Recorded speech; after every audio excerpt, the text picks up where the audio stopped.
नमस्कार, मेरा नाम डॉक्टर यतेंद्र सिंह है और मैं एक डेंटल सर्जन हूँ, एक कॉस्मेटोलॉजिस्ट हूँ और मैं एक एक ऐसे बिजनेस में हूँ इस समय जो युवाओं के लिए एक बहुत आवश्यक है, जिससे हम मेक ओवर कर देते हैं पूरे तरीके से। इस समय मैं हूँ हेयर पैचेस के बिजनेस में और इस बिजनेस में मैं हूँ 2014 से, क्योंकि मैं खुद भी हेयर पैच लगाता हूँ। और कई बार मैं कई कई जगह, दिल्ली, मुंबई, लखनऊ और बहुत सारी जगहों पे मैं गया, कई सारी बड़ी बड़ी जगहों पे गया मैं, और वहाँ पे देखा मैंने कि जो क्वालिटी ऑफ प्रोडक्ट है, क्योंकि मैं खुद यूज़र हूँ तो मुझे पता है कि क्या प्रोडक्ट लगाना चाहिए और क्या नहीं। अब तो खैर मैं डॉक्टर भी हूँ तो मुझे उसके स्किन के रिलेटेड और क्या क्या डिजीज हो सकती हैं, क्या नहीं हो सकती हैं, वो सारी जानकारियाँ भी हैं। इसलिए मैं इस इंडस्ट्री में आप लोगों के लिए आया और पिछले 2014 से मैं सेवा दे रहा हूँ। और लगातार हमारे पास बहुत सारे क्लाइंट हैं, आप लोगों के आशीर्वाद से बहुत सारे क्लाइंट हमारे पास, जिनको हमने एक नया लुक दिया है और एक मतलब उनको, उनके चेहरे की जो हंसी है वो हमने कमाई है। तो मैं आपको इनके बारे में बता दूं। पहले पहले हम हैं कहाँ, ये आपको बताना जरूरी है। मैं इस लखनऊ में हम बेस्ड है। हेयर विग के नाम से हमारा बिजनेस है, हेयर विग डॉक्टर यति क्लिनिक। और हमारी ब्रांच अभी तो कपूरथला में है और आगे चल के हम एक्सपेंड करेंगे। हम यहीं पे काफ़ी काम करते हैं। यही हमारा एक ऑफिस है छोटा सा, जिसमें अपॉइंटमेंट से लोग आते हैं। न्यू पैचेज और सर्विसेज का हम लगातार काम करते हैं। और अब मैं आपको ये बता दूं कि ये विक्स और पैचेस इस्तेमाल कौन कर सकता है, इसके यूजर्स कौन है, कौन लगा सकता है, कौन सा लगा सकता है, किस तरह का लगा, बहुत सारी बातें करेंगे हम। अब हमारा आपने ये चैनल बनाया अभी यूट्यूब पे, नया पहला वीडियो है हमारा। इसके साथ हमारे साथ जुड़े रहिए, फॉलो करिए, सब्सक्राइब करिए, लाइक करिए। और आगे आगे हेयर पैचेस के बारे में अपनी क्वेरीज भी कोई पूछना चाहते हैं, जो यूजर्स हैं वो पूछना चाहते हैं कि साहब इससे हमें ये हो गया, ये प्रॉब्लम आई या ये दिक्कत आई, अच्छा नहीं लगा, ये नहीं लगा, क्या फायदा है, क्या नुकसान है, वो सारी चीजें मैं बताऊंगा आपको इसके बारे में। पहले अब हम आपको ये समझाते हैं कि हमें किस तरह की विक्स हम किस में डील करते हैं और किसको लगाई जाती है। तो जो हम जिन विक्स में डील करते हैं ये सारी इंपोर्टेड है, बाहर से आई हुई होती हैं और इनकी ह्यूमन हेयर्स में होती है, सारी ह्यूमन हेयर्स में होती है। ये इनकी क्वालिटी, इसको लगने के बाद आपका रिजल्ट, ये सब कुछ मतलब आपके चेहरे पे, आपके फेस पे, आपके हेयर स्टाइल पे डिपेंड करता है और किसको किसको लग सकती है।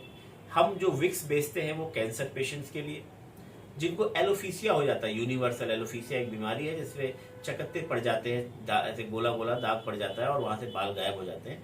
वो लोग भी इस पैचेस को और विक्स को लगा सकते हैं। उनके लिए पर्टिकुलर हम कस्टमाइज विक्स भी बना देते हैं और पैच भी बना देते हैं। जैसा कि हमने आपको बताया कि एलोफीसिया पेशेंट्स के साथ साथ वो लोग जिनको बालनेस है, बालनेस मतलब गंजापन, और गंजापन कई तरह का होता है, वो मैं आपको इस कंप्यूटर स्क्रीन पे समझाऊंगा प्लीज।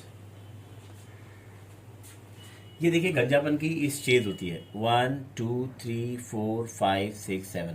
आपको अपनी स्टेज खुद पता चल जाएगी, आप नेट पे भी डाल सकते हैं बालनेस, तो ये चार्ट आ जाता है। 7th स्टेज में क्या होता है, फ्रंटल और पीछे के बोन्स में बिल्कुल बाल नहीं होते हैं। 6 पे क्या होता है कि बीच में बाल रह जाते हैं, फ्रंट और बैक बिल्कुल साफ हो जाता है। 5th स्टेज में क्या होता है कि वो बेसिक स्टेज होती है, आगे हल्के बाल रहते हैं और बीच में पीछे बाल चला जाता है। और 4th में आगे के माथा वी शेप में जाने लगता है फ्रंट का, और पीछे की तरफ ओवल शेप में बन जाता है। 3rd स्टेज में क्या होता है, सबसे पहले बाल क्योंकि पीछे के बैक स्टेज पे ही जाते हैं तो ये बैक स्टेज में चले जाते हैं, आगे बाल रह जाते हैं।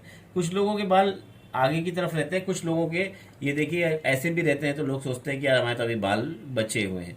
ऐसे लोगों को भी हम लगा सकते हैं, जो जिनके बाल देखिए ज़्यादा हैं, इसमें ग्रीन ब्लैकनेस दिख रही है, लेकिन हाँ ये पे इनके स्कल भी दिख रहा है। ये देखिए यहाँ पे ऐसे कितने सारे पेशेंट्स हैं। ये लड़कियां जिनके बाल देखिए साइड से जा रहे हैं, मेल लेडीज में ज़्यादातर ऐसा ही होता है। एक ये देखिए लेडीज के ये मिडिल के पार्टीशन में बाल चले गए, क्योंकि बाल इनके कम हो गए, डेंसिटी कम हो गई इनके बालों की, तो इनके लिए भी हमारा पर्टिकुलर पैच आता है जो इस एरिया में ही लग जाता है। और ये देखिए सारे ये सब बालनेस के ही पिक्स हैं। आपको खुद अवेयर होना है, वो लोग भी जिनकी डेंसिटी कम हो, वो लोग भी जिनकी डेंसिटी कम हो, वो भी इन पैचेस का इस्तेमाल कर सकते हैं। इन पैचेस का इस्तेमाल कोई ये नहीं, अब पहले एक टैबू था कि अरे बिग लगाता है, अरे पैच लगाता है। अब ये टैबू नहीं है, ये पैच लगाना इज नॉट अ कोई ऐसी गड़बड़ काम नहीं कर रहे हो, आप अपनी सुंदरता बढ़ा रहे हो दुनिया बढ़ाती है। अमेरिका यूएसए में ये पैचेस जो है 30-30 हज़ार रुपये के लगते हैं, 40-40 हज़ार रुपये के लगते हैं, और उनकी सर्विस की कॉस्ट भी वहाँ बड़ी महंगी है। हमारे इंडिया में इनकी सर्विस कॉस्ट भी बड़ी सस्ती है और पैच भी बड़े सस्ते हैं। अगर आपको कोई आर्टिफिशियल चीज़ मिल रही है जिससे आपका मेकओवर हो रहा है, तो मुझे नहीं लगता किसी तरह का कोई टैबू होगा। जैसे किसी के कान नहीं होते तो नकली कान बनवा के लगा लेता है, किसी के दांत नहीं होते तो नकली दांत बना के लगा लेता है, किसी का हाथ कट जाता है तो नकली हाथ लग जाते हैं। तो किसी के अगर बाल नहीं है और वो नकली बाल लगा ले रहा है, तो मुझे तो नहीं लगता कि कोई किसी तरह की कोई गड़बड़ी कर रहा है। वो अपना मेकओवर करें, अपने लिए सोचें, किसी की बातों पर ना जाएं। अब हम आपको नेक्स्ट कल के एपिसोड में बताएंगे कि हम कौन कौन से पैचेस रखते हैं, क्या क्या स्टाइल है और क्या क्या प्राइस है। आप मुझे संपर्क कर सकते हैं, मेरा नंबर डिस्क्रिप्शन में दिया हुआ है। आप मुझे कॉल करें, आप अपना अपॉइंटमेंट बुक करें, क्लिनिक पर आए, यहाँ पे देखें, हम आपको लगा के दिखाएंगे, डेमो करके दिखाएंगे, फिर आपको अच्छा लगे तो यू वेयर इट। और इसी के साथ नमस्कार।